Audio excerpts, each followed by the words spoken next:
నమస్కారం, welcome to Suman TV. Temple tour with Geetanjali కార్యక్రమానికి స్వాగతం. హరిహర సుతన్ ఆనంద చిత్తన్ అయ్యన్ అయ్యప్ప స్వామి. ఓం శ్రీ స్వామియే శరణమయ్యప్ప. కార్తీక మాసం వచ్చిందంటే చాలు ఎంతో మంది అయ్యప్ప స్వామి భక్తులు మండల దీక్ష తీసుకుని ఇరుముడి కట్టుకుని కేరళ శబరిమలలో ఉన్నటువంటి ఆ అయ్యప్ప స్వామిని దర్శించుకునేందుకు వెళుతూ ఉంటారు. అయితే అక్కడి వరకు వెళ్ళలేని భక్తుల కోసం, మహిళల కోసం ప్రత్యేకమైన ఆలయం ఒకటి నిర్మించారండి రంగారెడ్డి జిల్లా శంకరపల్లిలో. ప్రస్తుతం అదే ఆలయం దగ్గర నేనున్నాను. అచ్చం కేరళ శబరిమలలో ఏ విధంగా అయితే అయ్యప్ప స్వామి ఆలయం ఉంటుందో అదే మాదిరిగా ఇప్పుడు మనం చూడబోతున్న ఆలయం కూడా ఉంటుందండి. అదే నిర్మాణ శైలి చాలా అద్భుతంగా ఉంది. ఇక ఆలస్యం ఎందుకు, వెళ్ళి ఆ హరిహర సుతుణ్ణి దర్శించుకుందామా? రండి.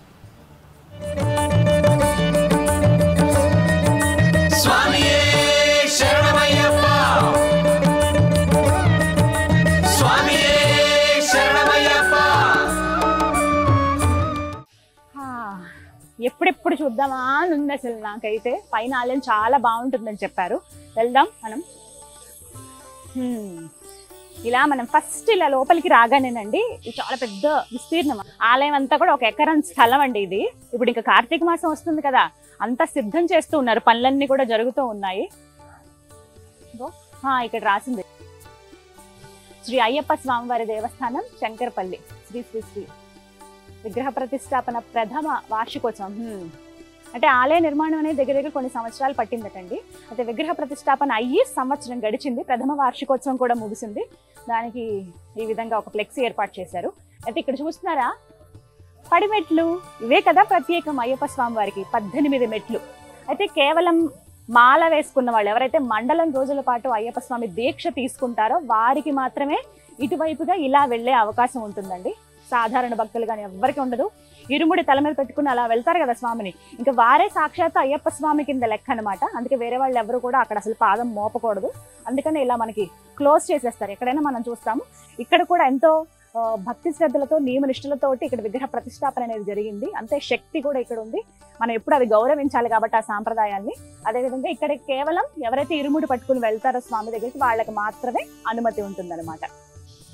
ఇక పడిమెట్లు ఇలా ఉండగా రెండు వైపులా చిన్న చిన్న ఉపాలయాలు మనల్ని ఎంతో ఆకట్టుకుంటాయండి. సాధారణంగా మనం ఏమనుకుంటాము, వినాయకుడిని ముందుగా దర్శించుకుంటాం కదా, అలా ఏమో అనుకుంటాం. కానీ ఇవి ప్రత్యేకమైన ఆలయాలు. చూద్దాం రండి. శ్రీ కడుత్తన్ ఈయన పేరు. ఇక్కడ ఒక చిన్న ఉపాలయం నిర్మించారు వీరికి. మనకి పడిమెట్లకి, మనం ఇలా పడిమెట్ల వైపు నుంచి ఉంటే ఎడం వైపుగా మనకి శ్రీ కడుత్తన్ వారు కనపడతారండి. ఇక్కడ ఈయన విగ్రహం ఉంటుంది. అలా అటువైపు కూడా చూద్దాం రండి. ఇక కుడివైపుగా ఉన్నటువంటి ఉపాలయంలో ఇక్కడ ఇద్దరండి, శ్రీ కరుత్తమ్మన్, శ్రీ కరుత్తన్, వీరిద్దరి విగ్రహాలు కూడా మనకి ఇక్కడ కనిపిస్తాయి. విశేషం ఏంటో చెప్పనా, వీరిద్దరు ఎక్కడైతే శబరిమలలో ముందుగా ఆలయం నిర్మించారో, పందలరాజు ఏదైతే ఆలయం నిర్మించారో అయ్యప్ప స్వామి వారిది, ఆ ఆలయానికి రక్షణగా ఉండేవారట. అసలు ఫస్ట్ పూజలు చేసింది కూడా అయ్యప్ప స్వామికి వీరే అని చెప్తారు. ఎప్పుడైతే అయ్యప్ప స్వామి వారు బాణం వేసి నేను అక్కడ వెలుస్తానని చెప్పి విగ్రహ రూపంలో ఆయన అక్కడ వెలిసారో, అక్కడ గుడి నిర్మాణం జరగటం కానీ, రాజుగారు నిర్మించిన తర్వాత అక్కడ ఎవరో ఒకరు ఉండాలి కదా, మొత్తం అడవి ప్రాంతం కదా అదంతా. అక్కడ ఉండేది వీళ్ళే ఉండి రక్షణగా ఉండి మొట్టమొదట పూజలు చేసింది వీరే అనమాట. అందుకు గుర్తుగా ఇక్కడ అక్కడ మనకి శబరిమలలో కూడా ఈ విధంగానే ఉంటుంది. ఇక్కడ కూడా ఇది కూడా నమూనా ఆలయం కదా, అందుకే స్వామి ఎక్కడ ఉంటే వాళ్ళు అక్కడ ఉండాలిగా, ముందు పూజించిన వాళ్ళు. అందుకే మనం ఆలయం పైకి వెళ్ళాలి, వెళ్ళకుండా ముందే ఇలా వీరిని దర్శనం చేసుకోవాలన్నమాట. ఇక దర్శనానికి వెళ్ళిపోవటమే. అయితే ఆలయం పై అంతస్తులో ఉంటుందండి. పైన కూడా కొన్ని ఉపాలయాలు ఉంటాయి, అవన్నీ దర్శించుకొని ఆ మణికంఠుడి దర్శనం చేసుకుందామా? పదండి వెళ్దాం. ఓం శ్రీ స్వామియే శరణమయ్యప్ప.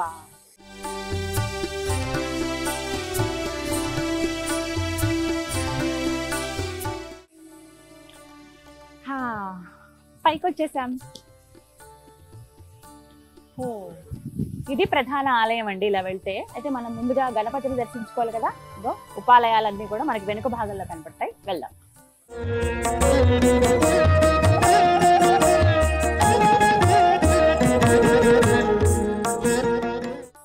భలే ఉందండి ఆలయం అయితే. నేనైతే శబరిమల వెళ్ళలేదు, అవకాశం రాలేదు చిన్నప్పుడు, కానీ జీవితంలో ఒక్కసారైనా చూడాలి అలాంటి ఆలయాలని అనిపిస్తుంది.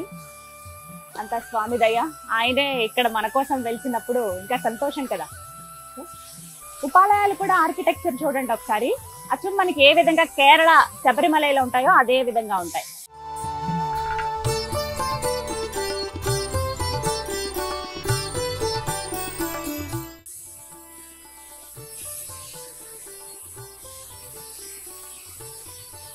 మహేశ్వర అక్షరపిండ మహాకాయ సూర్యకోటి సమప్రభ నిర్విఘ్నం సర్వకార్యేషు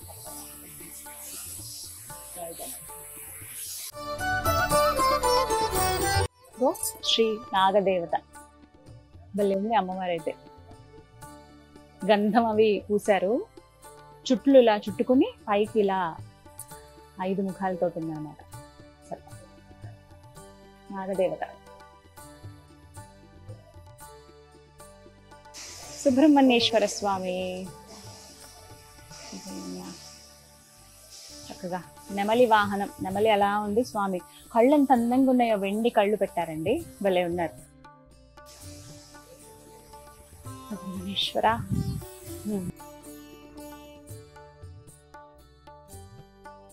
శ్రీ మాళికా పురోత్తమ అమ్మవారండి. ఎంత ముద్దుగా ఉన్నారు చూడండి. ముఖానికి మాత్రమే పసుపు రాశారు, ఇంత పెద్ద కళ్ళు, చిన్నగా నవ్వుతూ కూర్చున్నారు. అలాగా 2 చేతులు ఇలా ఉన్నాయి, మన 4 చేతులతో కనపడతారు. పాశాంకుశాలు పట్టుకొని 2 చేతులు ఇలా ఒక అభయం ఇస్తూ ఇలా ఆవిడ పాదాల శరణం. అయితే శ్రీ మాళికా పురోత్తమ అమ్మవారు ఎవరు అని అంటే, అయ్యప్ప స్వామిని వివాహం చేసుకోవడానికి నేను ఎప్పుడు ఎదురు చూస్తూనే ఉంటాను అని చెప్తారంట. అయ్యప్ప స్వామిని నేను వివాహం చేసుకోవాలనుకుంటున్నా అంటే చెప్తే స్వామి ఒక మాట అంటారంట, ఎప్పుడైతే నా కొండకు నా దర్శనానికి కన్యస్వాములు రాకుండా ఉంటారో అప్పుడే నేను వివాహం చేసుకుంటాను అంటారంట. కానీ అది ఇప్పుడు చూస్తున్నాం కదా, ఎంతమంది భక్తులు మాల వేసుకుంటారు. మొదటిసారి మాల వేసుకునే వాళ్ళు వస్తున్నంత కాలం అది జరగదు అని చెప్తే, అయితే నేను ఎంత కాలమైనా ఎదురు చూస్తూనే ఉంటాను మీకోసం స్వామి అని చెప్పి అమ్మవారు అలా ఆ స్వామి కోసం ఎదురు చూస్తూనే ఉంటారట. ఎవరైతే అయ్యప్ప స్వామి భక్తులు ఉంటారో స్వామితో పాటుగా మాళికా పురోత్తమ అమ్మవారికి కూడా దర్శనం చేసుకుని పూజలు చేస్తూ ఉంటారండి. అందుకే శబరిమల వెళ్ళినప్పుడు కూడా ఒక బాణం ఉంటుంది కదా, ఆ బాణం గుర్తు అలా అక్కడ గుచ్చి వెళ్తారు. ఆవిడ ప్రతి సంవత్సరం వస్తూ ఉంటారంట. స్వామి ఈసారి ఎవరు రాలేదేమో, ఇక ఆ అయ్యప్ప స్వామి నేను వివాహం చేసుకోవచ్చని. వచ్చినప్పుడల్లా ఆ బాణం గుర్తు ఏదైతే ఉంటుందో అది కనపడగానే ఆ బాణాలు ఈసారి కూడా వచ్చారు, నాకు అదృష్టం లేదని వెనుదిరిగి వెళ్ళిపోతూ ఉంటుందట. కానీ ఎన్నేళ్ళైనా నేను ఎదురు చూస్తానని చెప్పిందట అయ్యప్ప స్వామి కోసం. అందుకే ఆవిడని ఇక్కడ మనం బుజ్జి రూపంలో చూస్తాం, చిరుమందహాసంతో స్వామి కోసం ఎదురు చూస్తూ అలా భక్తిపూర్వకంగా అలా కనపడతారు ఇక్కడ మాళికా పురోత్తమ అమ్మవారు.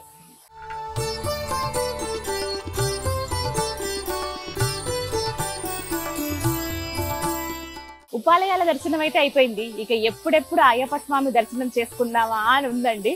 ఇక ఎంత త్వరగా చూడాలా అనిపిస్తోంది. ఆలయం అయితే చాలా సుందరంగా ఉంది. ఇంకా కొంచెం వర్క్ అవి జరుగుతున్నాయి. ఇప్పుడు కార్తీక మాసం ప్రారంభం అయింది కదా, సంవత్సరం అయింది ఆలయం నిర్మించి. ఎంత నిత్య నూతనంగా ఉందో కదా, భలే ఉన్నాయి.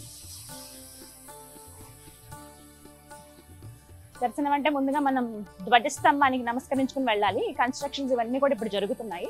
ఇక్కడ నుంచి మనం దండం పెట్టుకుని ఈ లోపలికి అలా వెళ్ళొచ్చు. స్వామి మణికంఠ.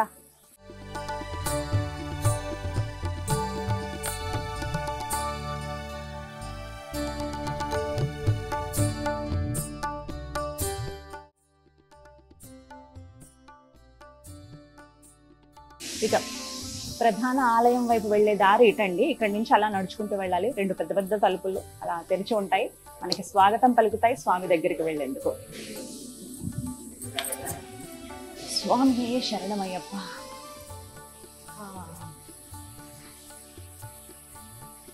భలే ఉంది ఆలయ నిర్మాణం అంతా కూడా. ఇక్కడ కూడా చాలా ప్రత్యేకంగా కనిపిస్తూ ఉంటుంది అనమాట. ఇక్కడ ఒక విశేషం ఏంటో చెప్పిన, మనకి అయ్యప్ప స్వామి వారి అష్టోత్తర శతనామావళి, మనకు ఆ నామాలు తెలియకపోవచ్చు, కాసేపు ఇక్కడ కూర్చుని ఆ నామాలు అలా చదువుకుంటూ స్మరించుకోవచ్చు అండి.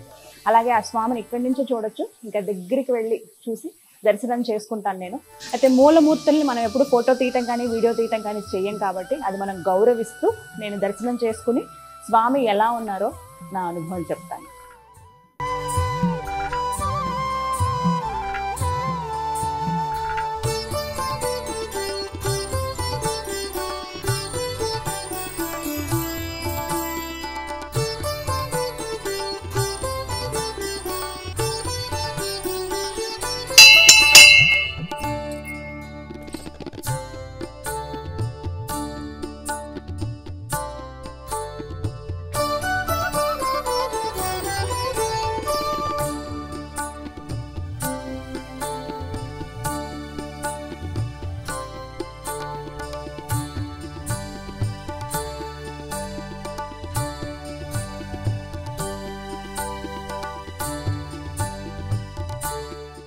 భలే చక్కగా దర్శనం చేసుకున్నాను నేను ఆ స్వామిని. ఎంత బాగుందండి ఆలయం, అసలు భలే ప్రశాంతంగా. రోడ్ సైడ్కే ఉంది, రంగారెడ్డి శంకరపల్లి అండి. హైదరాబాద్ నుంచి మనం శంకరపల్లి వెళ్తున్న రోడ్, మెయిన్ రోడ్ ఇది. జస్ట్ సైడ్కి మీకు కనిపిస్తుంది, ఎవరిని అడిగినా చెప్తారు. ఈ మధ్య బాగా ప్రసిద్ధి చెందింది. ఆలయం నిర్మించి సంవత్సరం అయింది, కానీ లోపలికి వచ్చాక ఎంత ప్రశాంతంగా ఉందో. అలా ఉపాలయాలన్నీ చూసుకుని స్వామి దగ్గరికి వెళ్తే ఎక్కడ లేని ప్రశాంతత అంతా వచ్చిందని అనిపించిందండి. ఎంత బాగున్నారంటే అయ్యప్ప స్వామి, భలే ముద్దుగా కనపడ్డారు నాకు. ఇంత బుగ్గలు గుజ్జిగా, చిన్నపిల్లలు ఎలా కూర్చుంటారు చక్కగా స్నానం చేసి అలంకరించి కూర్చోబెడతారు కదా ఇంట్లో, అలా ఉంటే ఎలా ముద్దుగా కనబడతారో అంత బాగున్నారనమాట. పంచలోహాలతో ఉంటుంది స్వామి విగ్రహం ఇక్కడ. అంటే నేను కనుక్కున్నది, నేను శబరిమల వెళ్ళలేదు, అక్కడ చూసిన భక్తులు చెప్పారు ఏంటంటే చిన్నగా ఉంటుంది విగ్రహం అయ్యప్ప స్వామిది అన్నారు. ఇక్కడ కొంచెం పెద్దగా మనకు కనిపిస్తుంది. భలే ముద్దుగా ఉన్నారు స్వామి. ఇందులో మొత్తం పంచలోహ విగ్రహం, 3 కేజీల వెండి, అలాగే 3 కేజీల బంగారం కూడా కలిసింది అందులో. అలా మిగతా లోహాలన్నీ కలుపుకుని మొత్తం పంచలోహాలతోటి అయ్యప్ప స్వామి విగ్రహాన్ని తయారు చేయించారండి. ఎంత అంటే అలంకరణ కూడా చాలా సింపుల్ గా ఉంటుంది వారికి. పంచ ఒకటి ఇలా కట్టారంతే. మూలమూర్తి, అలాగే ఉత్సవమూర్తి, మిగతా పూజలన్నీ చేసేటువంటి మూర్తి ఇంకొక ఆయన ఉన్నారు. ఆయన కొంచెం కిందగా మనకు కనబడతారు. ఇంకా ఏమీ ఉండవు, చాలా రిలాక్స్డ్ గా గదంతా ఆయనకి మాత్రమే అన్నట్లుగా. సైడ్ కి దీపారాధన చేయటం కానీ ఇవన్నీ చూస్తాం మనం. ఇక్కడి నుంచే ఒక తలుపు దగ్గర మనం ఒక 5-6 అడుగులు వెనక నుంచి మనం దర్శనం చేసుకోవచ్చు. చాలా చక్కగా వస్తూనే ఉన్నారు భక్తులైతే. మంచి అనుభూతి అండి ఇక్కడికి వచ్చి చూడటం కానీ స్వామిని దర్శించుకోవటం అనేది. వీరైతే తప్పకుండా రండి శంకరపల్లిలో ఉన్నటువంటి ఈ అయ్యప్ప స్వామి వారి దేవాలయానికి.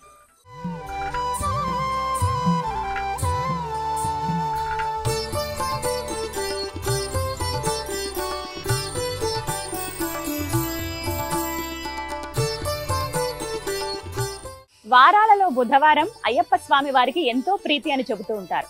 ఆ రోజున ఇక్కడ శంకరపల్లిలో ఉన్నటువంటి అయ్యప్ప స్వామి వారి దేవాలయంలో ప్రత్యేక పూజలు జరుగుతాయండి. ఉదయం 10 గంటల నుంచి మధ్యాహ్నం 12 గంటల వరకు కూడా భజన కార్యక్రమం ఉంటుంది. 12 తర్వాత ఎంతమంది భక్తులు వచ్చినా సరే వారికి అన్న ప్రసాదం అనేది ఉంటుందండి. మీరు ఎప్పుడైనా బుధవారం సమయంలో ఇటువైపుగా వస్తే ఖచ్చితంగా రండి, స్వామివారి భజనలో పాల్గొనండి, అలాగే స్వామివారి అన్న ప్రసాదం కూడా స్వీకరించండి.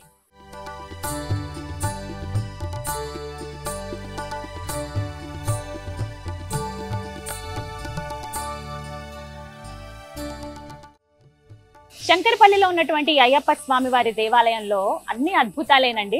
చుట్టూ ఉన్నటువంటి ఉపాలయాలు కానీ, అలాగే ఆ అయ్యప్ప స్వామి విగ్రహం కానీ ఎన్నో ప్రత్యేకతలు ఉన్నాయి. స్వామివారి విశిష్టత గురించి అయ్యగారి మాటల్లో విని తెలుసుకుందాం.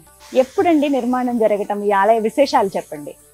అంగరంగ వైభవంగా శబరిమలలో ఎలాగైతే దేవాలయాన్ని నిర్మించినారో అలాగే ఈ యొక్క దేవాలయాన్ని చాలా కష్టంతో నిర్మించడం జరిగింది, భక్తి శ్రద్ధలతో.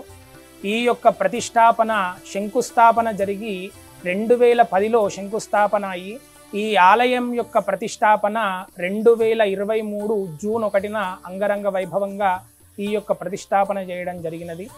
ఈ యొక్క ఆలయానికి ఉన్న విశేషము ఏమిటంటే దాదాపు ఈ యొక్క ఆలయాన్ని 5 రోజుల పాటు ప్రతిష్టాపన చేసి 44 మంది యొక్క వేదమూర్తులతో ఈ యొక్క ప్రతిష్టాపన చేయడం జరిగినది.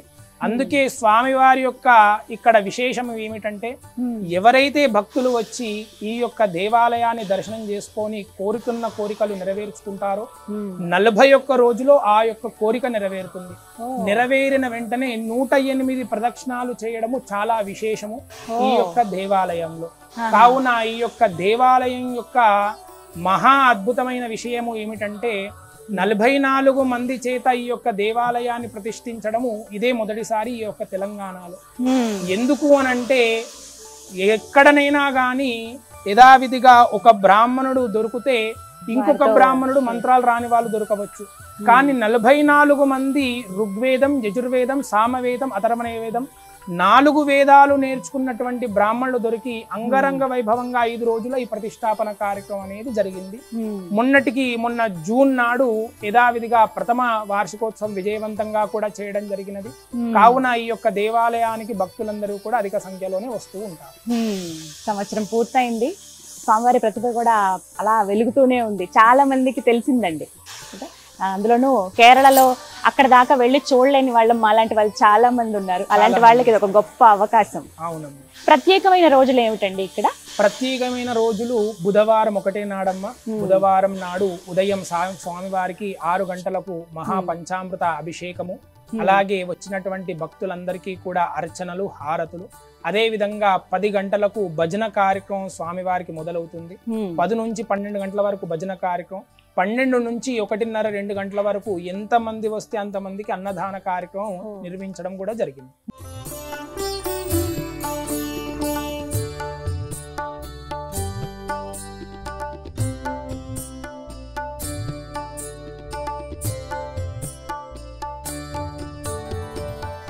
ఇక శంకరపల్లిలో ఉన్నటువంటి అయ్యప్ప స్వామి ఆలయ వేళలు చూస్తే ఉదయం 6 గంటల నుంచి 12 గంటల వరకు తెరిచే ఉంటుందండి. ఎవరైనా వచ్చి దర్శనం చేసుకోవచ్చు.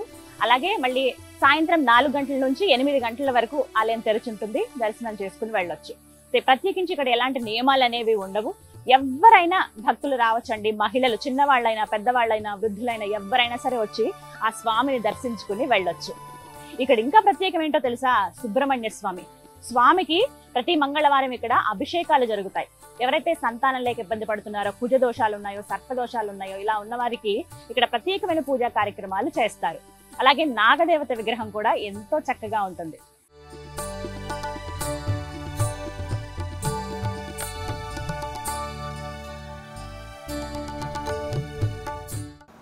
ఈ దేవస్థానాన్ని ఊర్లో భక్తులందరూ కలిసి 2010 సంవత్సరంలో అంకురార్పణ చేసుకొని నేటికి అంటే 1/6/23 నాడు విగ్రహ ప్రతిష్ఠ చేసుకోవడం జరిగింది. ఈ మధ్యకాలంలో ఈ మందిరాన్ని వివిధ దశల్లో నిర్మిస్తూ నాటికి నేటికి ఈ మార్పుతో ఈ దేవస్థానాన్ని ఇంత అద్భుతంగా నిర్మించుకోవడం జరిగింది. ఈ మందిరము సుమారు కోట్ల రూపాయలలో భారీ బడ్జెట్తో వ్యయంతో నిర్మించడం జరిగింది.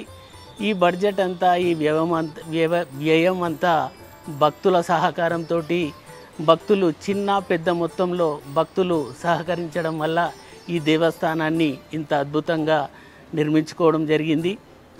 మేము మందిరం కోసమని వివిధ రకాల భక్తులను అందరినీ మేము కన్సల్ట్ చేసి వాళ్ళతోటి మేము వాళ్ళ దాతల సహకారంతో మేము ఎవరి దగ్గరికి వెళ్ళినా కూడా కాదనకుండా అందరూ సహకరించడం వల్ల ఈ దేవస్థానము నేడు ఇంత అద్భుతంగా నిర్మించుకోవడం జరిగింది.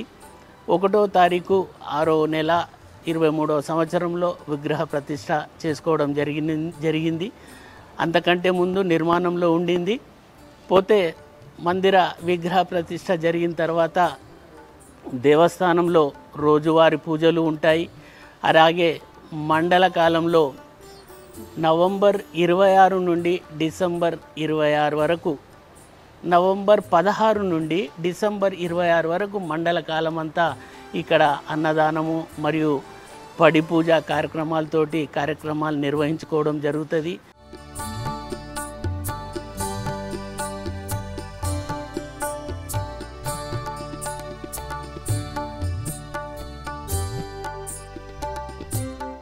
రంగారెడ్డి జిల్లా శంకరపల్లిలో ఉన్నటువంటి ఈ అయ్యప్ప స్వామి దేవాలయం చాలా సుందరంగా ఉంటుందండి. 1 ఎకరం స్థలం విస్తీర్ణంలో ఉంటుంది ఈ ఆలయం. అచ్చంగా మనం శబరిమలలో ఏ విధంగా అయితే ఆలయం చూస్తామో అదే మాదిరిగా ఆ నమూనా అనుకోండి అలాగే కనిపిస్తుంది. స్వామి కూడా ఎంత బాగుంటారో, వచ్చి చూడాలంతే, ఆయన రూపం మనం వర్ణించలేము. ఈ ఆలయానికి 2010వ సంవత్సరంలో శంకుస్థాపన జరిగింది. అయితే నిర్మాణం అయితే దగ్గర 12-12.5 సంవత్సరాల పాటు జరిగిందండి.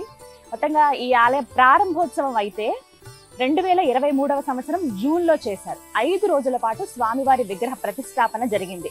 శబరిమలలో ఆలయంలో ఉన్నటువంటి స్వామి కొంచెం చిన్నగా కనపడతారు. ఇక్కడ కొద్దిగా ఒక 2-3 ఇంచులు పెద్దగా కనబడుతుంది విగ్రహం మనకి. అక్కడ చూసిన అనుభవం ఉన్న వాళ్ళకైతే ఇక్కడికి వచ్చినప్పుడు వాళ్ళు వెంటనే కనుక్కోగలుగుతారు. అంటే ఆ స్వామిలో ఉన్నటువంటి ఆ కళ అయితే ఇక్కడ ఇంకా చాలా చాలా బాగుంటుంది. అద్భుతంగా ఉన్నారు స్వామి, నిజంగా అలా కూర్చుని ఉన్నారా అయ్యప్ప అన్నట్టుగా అనిపిస్తుంది అనమాట. ప్రతినిత్యం ఎంతో మంది భక్తులు, అయ్యప్ప భక్తులు వచ్చి దర్శనం చేసుకుంటారు. ఇక ఈ ఆలయం అయితేనండి దగ్గర మొత్తం ఈ ఆర్కిటెక్చర్ అంతా చూసారు కదా, తమిళనాడుకు చెందినటువంటి ఒక శిల్పి వారి నిర్మాణంలోనే ఇదంతా జరిగిందనమాట. వారి ఆధ్వర్యంలో నిర్మించారు. అలాగే నిర్మాణం చేసేటువంటి వారు కూడా కొంతమంది తమిళనాడు నుంచి, కొంతమంది కేరళ నుంచి, అలాగే వివిధ రాష్ట్రాల నుంచి వచ్చి పనిచేశారు. ఇక్కడ శంకరపల్లిలో ఉన్నటువంటి లోకల్ వాళ్ళు ఎవరైతే ఉన్నారో వాళ్ళు కూడా వచ్చి ఇక్కడ పనిచేయడం జరిగింది. ఈ ఆలయం పూర్తిగా రాతితోనే నిర్మించారండి. కంప్లీట్ గా ఎక్కడ చూసినా మీకు అర్థమవుతుంది, ఒకసారి టచ్ చేసి చూడగానే అద్భుతమైన నిర్మాణ శైలి, పూర్తిగా రాతితోనే నిర్మింపబడింది. మొత్తం 10 కోట్లు ఖర్చు అయిందటండి ఈ ఆలయ నిర్మాణానికి. ఫ్రెండ్స్ ఎవరైతే ఉన్నారో, కొన్ని సంవత్సరాలుగా స్వామి మాల వేసుకుంటున్న వాళ్ళు నిర్ణయం తీసుకుని మనం అయ్యప్ప స్వామి ఆలయం నిర్మిద్దాము అని సంకల్పించుకొని కొంతమంది గ్రూప్ ఆఫ్ ఫ్రెండ్స్ కలిసి ఈ ఆలయాన్ని నిర్మించారు.